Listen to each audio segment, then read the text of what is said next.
What's up, beautiful people? It's your girls, Leanne. Let's get blissed out. This will be the first podcast on Eco Living Projects. And I am a super duper lucky woman today because the universe sent me an angel and maybe even Ganesh and maybe even Krishna. Who knows what's going on with this guy? But his name is Scott Kelly. I want to welcome to the show, Scott. Hello, hello. So I've been on a journey with doing eco living projects and learning a lot. And on my journey with meeting some people abroad and within our lower mainland, the luck of the universe put this beautiful man in my life. So thank you for showing up. My pleasure. Yeah. So today, guys, we want to share with you a Q&A back and forth talk a little bit about Scott Kelly. We're going to talk a little bit about your background, what got you to your project, and his project is Earth Song, and his contribution to leading his personal legacy and how this all came about. So why don't we get a little bit acquainted with you, Scott? Let us know a little bit about you, where you're born, a little bit about your life and what got you into this path. Sure. Thank you. You're welcome. Well, I started my journey on planet Earth on a 6.5 acre organic hobby farm in central Saanich. So I'm truly an island boy and grew up farming with my family, which, was quite the experience to grow up in the company of, farm animals and growing our own food. And at some point, my father sold out to the American dream and sold the farm, and we had the good life in the city. And I always recall from then on in having a burning desire to go back to this way of life. And so at some point, when my marriage failed and I asked myself, what is it that, I'm meant to be doing? I had completed a nonprofit project in Victoria, putting together a public market to help local food security initiatives. And I typed into Google eco villages, BC, and found one in Shawnigan Lake. So I went up there and met the executive director and got involved with that project for 2.5 years and learned a whole ton about community living and eco-village living and what's involved, not just from a community standpoint, but from a zoning standpoint. Wow. Because you can't legally have community on land unless you have zoning and you have clear agreements that are legally binding. And so I learned a lot about that, along with permaculture and natural building in my experience there. And then it was time to focus on my business. I got to the point volunteering at that organization and really just needed to come back to growing my own business. And also, there was an aspect of power over, when you have one owner at the top and they're dictating to everybody else what goes on. And so I made it a mission to study, how can a group of people co-own land and govern together where there is no power over. So this has been a question of mine for 5 years now. And I interviewed a bunch of different eco-villages, executive directors, and read some books and had lots of conversations, and started a conversation with a lawyer about the best way to buy land together and how to govern together. And then I met a First Nations organizational consultant named Ipswa, and he joined our group, and then we found the land and we pushed forward and bought land together by forming a corporation. And so there's the legal entity of the corporation, and then there's the sociocracy form of governance. So there's a little bit about my history and about how I've arrived to this point. 34 acres in Cedar, BC. And, what we are doing is setting up an organic community farm, and our goals, aspire to changing the zoning so that we can create we're an organic farm, and we're all farming homesteaders that are getting back to the land in order to find sovereignty. So good. Yes, love is in the earth. And consciously, like I feel, viewers, when you're watching, there's so much that comes from doing your own deep inner dive, why you would make that choice to lead that. So tell us a little bit about your deep dive within yourself too, because you were in the city, you're in the uh growing up different, and then you went in the city, then when you went back, those important changes, why implement that, and what are those important things that you think now that you want to lead in what you're doing? Talk about that a little bit. Sure. Well, I think that the nuclear family or independent model of home ownership, where in essence you're taking a massive mortgage and you are in debt, it is perhaps not the best way that human beings can be living, because you tend to be constantly in debt, chasing the money and sacrificing your values often, for an employer, maybe not doing your life's purpose.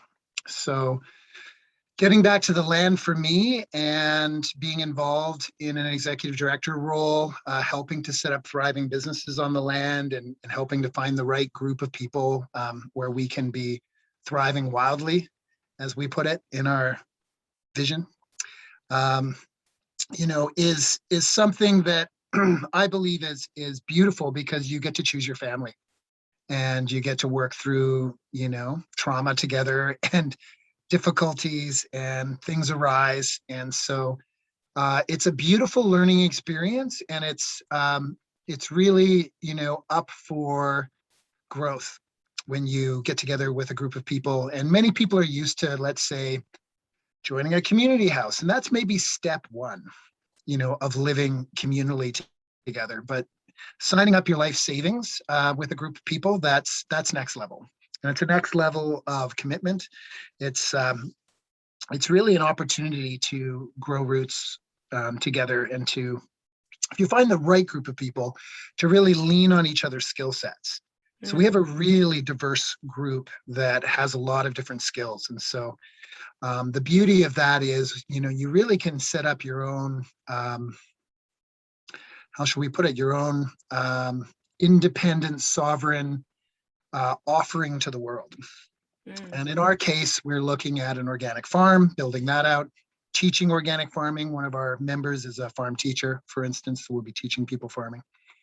And we have an organizational consultant, and we're bringing in an NVC-based mediator to help us with our skill sets in communicating, which is such a huge aspect of communal living, and really leaning into helping one another thrive. And so, we have a number of single mothers, for instance, and this is an ability for them to practice sovereignty in themselves and not be, necessarily beholden to, a job or a husband that maybe they're not in love with, and yet they have the support of a group of men that are of service. And we're literally, building out this community as we speak, and providing a beautiful, safe place for families to thrive. And so that's really what we're up to. And I think that growing your own food is such an empowering thing and such a healthy thing. And so that's really where we're starting is, we're in the process of purchasing a commercial greenhouse, and I can't wait to get planting food over the winter into the spring. So good. And every step, there's so much more involved in what's happening here and now, audience. In order to get to that state, where you were thinking about this and now manifesting it, and then all the growth, there's a lot of language that can get missed in between all that growth, because not everybody's in that growth yet that you're at. For me, in order to mentally create that stability first in your own wholeness and that trust in the universe, there has to be a lot of silence. There has to be a lot of grounding in nature. There has to be an understanding of patience and trust and faith in such deep levels. I want to honor that, because I understand that growth of meditating for 30 years, and then also having many masters that led me to that same thought process, and understanding how to let go of some parts of myself desires that I know evolution is taking me into that place where the world is going. And the world is going through eco living. It's going to have to because of climate action and because of all the other problems now that we're facing with COVID. And whether it's all the mystery as to what is planned and what is not planned out in this world, I find the divine push is so much relevant here and now to make those changes, and the spiritual push for many people. So I honor your ability to have dedicated so much of those hours into studying and preparing and, making those platforms and roots so strong, right? I feel like that's very important to talk about right now. And Sure. then, and then also to watch the evolution of, what you're connected to within yourself and your own personal energy in order to expand consciousness, expand development, expand freedom on another level. Mm. So I honor that in you. And that's why it's important for me, because I understand what I'm going through reflectively through that desire. It didn't come just from me. It came from all of the pathway, it came, and it came, and then it pushed me. And it's like, whew, please start this. And then this is where we align, right? With a lot of synchronicity, we are aligning with, you need some gaps to be filled. I need to learn from you. And so that we can serve. Absolutely. And so one thing I'd love to speak to is creating the container and the foundation and the structures in order for people to buy land together. And so I would love to speak to that if you'd like. Yes. And I know our Wi-Fi's are all kind of funny sometimes, but yes, please. Sure. So there's the aspect of purchasing the land, and we looked at cooperative model, we looked at tenants in common model, we looked at a corporation, and we decided to go with the corporation so that we could sell shares to individuals of different financial means. And so this is very Earth Song, guys. So simply, you guys all know what he's talking about is this project Earth Song, Mhm. the development of it. So these are the corporation information. So continue. So we started a corporation called Earth Song Eco Farm Inc.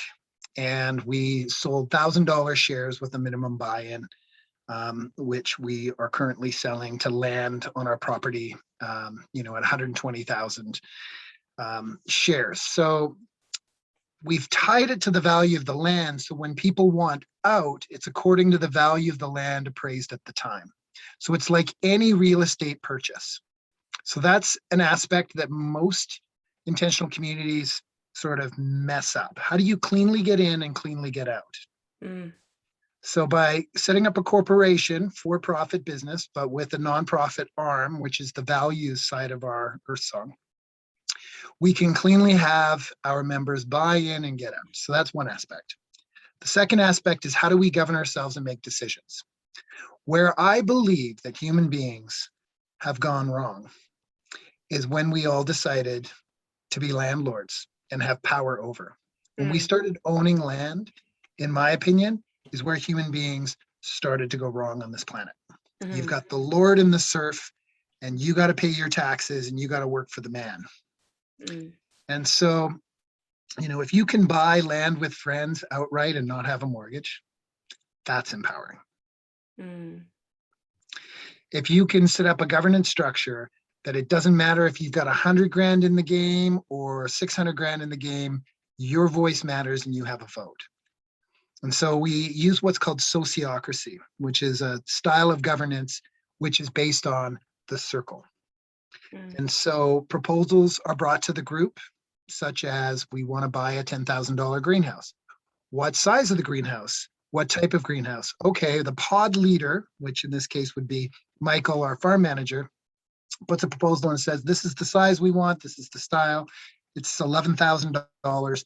Can I get the group to vote on this? So each person gets to vote until we hit an 80% consensus, and then we move forward with the project. Mm. And we strive for 100% consensus, knowing that we won't always get it. Mm. So that's what we chose in the research that we did, and it's working really well. Mm. So things get done and we get better every time we meet.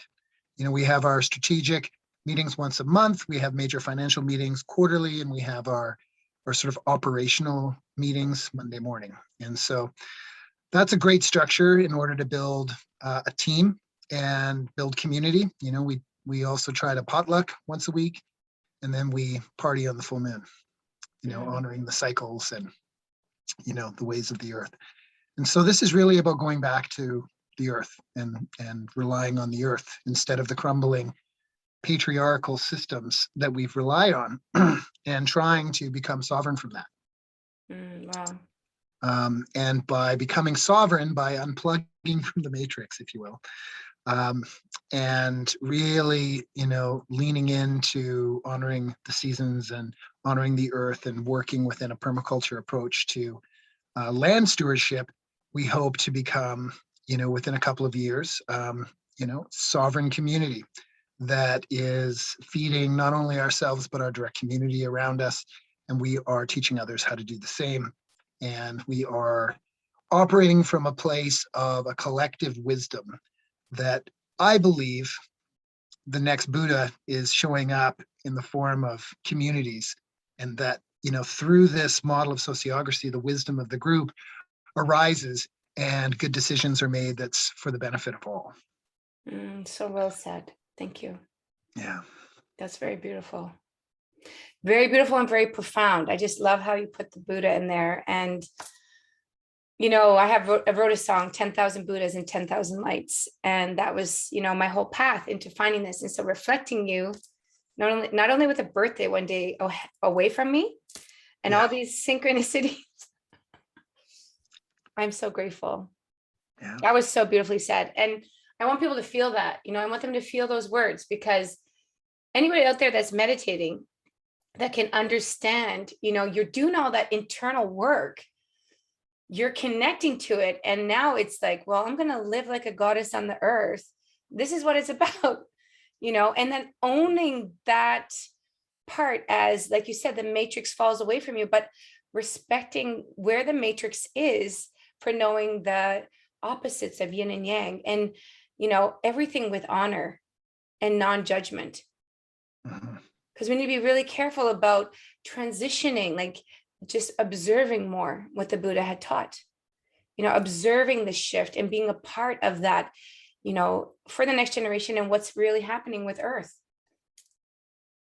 Absolutely. And also observing the seasons and observing nature and how it interacts and interplays, and having that deep-rooted connection to the land, and watching how the land responds as you sculpt it. And ideally, we go 4 seasons and then we ask the land what the land wants, And coincidentally, it's going to take us a year for the rezoning process anyway. So that's a beautiful thing to be able to be on the land with a small group of people and ask the land what it wants and then work with the land in that way through deep listening.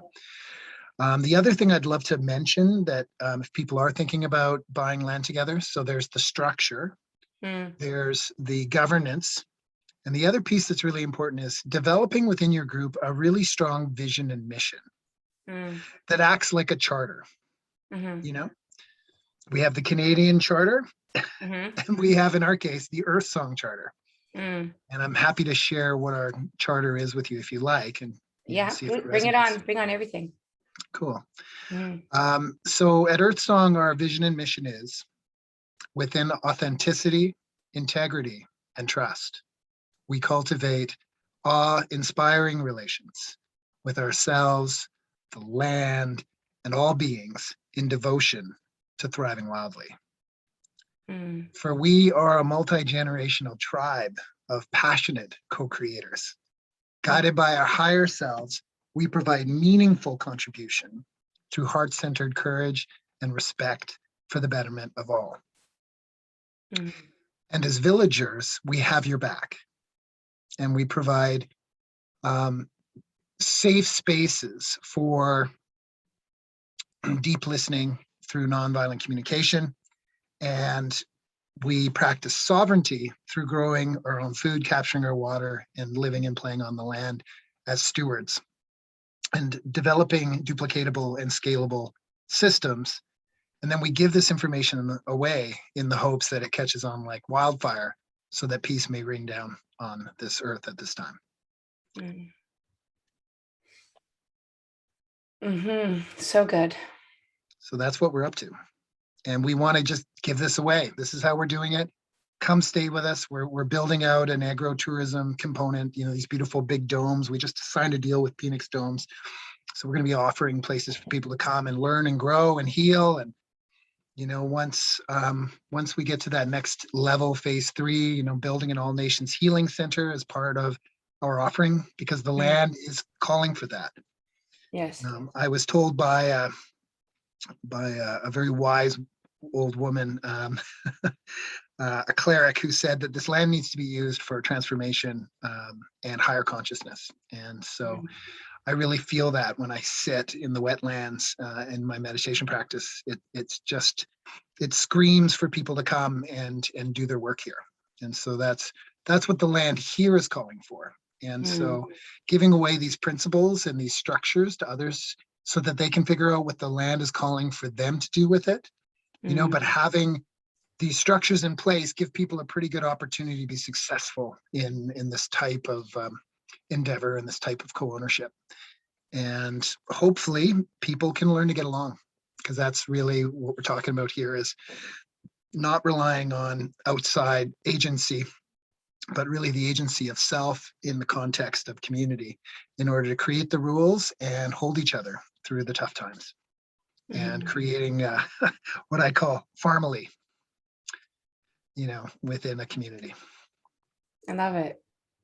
And I'm excited too, because of all the practices that I'm co-creating, and the things that I've developed that I want to share and grow there. So there's so much coming. There has been definitely some major shifts in these last 6 months energetically, of even more coming, not only for Blissed Out Network. I know there's more coming for Conscious Living Radio. I know there's more coming now for Earth Song. And my download was all of us working together. So I've already foreseen that. I'm always ahead of time, and I feel you are too. But it's a planting and the consistency that we do in preparing the methodologies, preparing the consistent loyalties, to our relationships, and diving deeper and showing up. So that's where I am in my commitment to you as a brother from another mother and lover of heart. And, and I'm excited to grow and learn, because I felt I know my calling. And I was so grateful that, all the people that are doing this out in Sweden that I was connecting with, and the massive energy that was coming through the vortex for the last 5 months. And then I had connected to India, Sri Lanka, now Costa Rica. I have 5 people in Costa Rica, and these are all my tribe. Like, I literally trained with that yoga teacher, or that was my best friend from elementary school, or this is my business partner that's here, Andrew Resmer, who was in a meeting with you too. Or, Ivan Redos has messaged me and he's doing one there. And so I'm just like, wow. Yeah. Okay, universe, that's a lot, right? And I'm plowing through maintaining the balance of the celebration aspect, because I just did 2 podcasts with 2 musicians. I'm keeping myself balanced by maintaining my sadhana so that we can give something to the people, and then the plantation. I have some amazing experts on plantation and how to farm well, and anything that we can do collectively, and then put this in the network. This is why I'm so excited about this Eco Living projects, is that I'm here to learn from you. I'm also here to create. Who knows that I'll be living on your property, or if I make my own, as fast as all this happens. I just know it's the right thing to do. Celebrating and making a nice festival. I've already got enough musicians in that, and I'm creating that music too. So there's a lot to come, viewers. There's so much to come, right? And you're watching people who are the living, breathing initiators that you can duplicate in the future. So if we can make a stand together, and like you're saying, Scott, about taking the divide down, taking the wall down. It's not about needing leaders or getting rid of followers, because this was a topic that came up today. There's leaders, and obviously there will be followers if you have leaders. This is uniting, connecting, some things that haven't been done. Like people don't connect, but when you meditate, you connect to the whole collective and you're like, well, then it's not happening on the outside. What you're doing is going to make it happen on the outside. Yeah, I mean, we are we are the leaders that we've been waiting for. We can't look to politicians to fix the world crisis that we're in. We need to look to ourselves and gather and organize. And then hopefully a small group of individuals will change the planet, as long as they're loud and proud about it and they do it in a good way and they're successful, then others will copy that. So I think that's what we need to do right now is grow food, lean into one another, share resources, and really develop a tight knit tribe of people who want to really grow and learn and be together. And so, that's what we've chosen to do. And I think that, the country life is a beautiful life. I moved out of Victoria because the energy of Victoria just got a little too frenetic. And, being surrounded by nature on the edge of a lake, surrounded by a 300-acre park, with old growth forest is exactly where I want to be. So I feel really, really blessed to have, contributed to bringing this group of people together to live on land in a good way and to be surrounded by nature so that nature can heal. Well, Earth Song, I'm going to be doing this at least once a month because we both are very busy. So viewers, stay tuned. This is the first one. This is the first podcast. We're getting excited ourselves. And this is motivation to continue by putting out the message. It makes us stronger. And it also makes the earth stronger to feel the contribution so that it can heal what we've been doing so hard to the earth, and energetically that we can sing that song, the Earth Song, with our beautiful Scott Kelly. Yeah. You can check us out at earthsong.eco. Okay. That's our website tag. We can put that link also, and we can also link anybody to DM Scott. If you have any questions, also feel free if you want to DM me, have any other questions. We're here to help and we're here to grow together. So I bow to you, my sovereign brother, divine friend. I'm so excited that we have met and that we're just getting started. Yeah. I'll give you a call when we have the big community dome up. You can come over for a dance. Okay, amazing. You be well. We'll talk soon. Thank you. Audience, thanks for showing up. Get blissed out.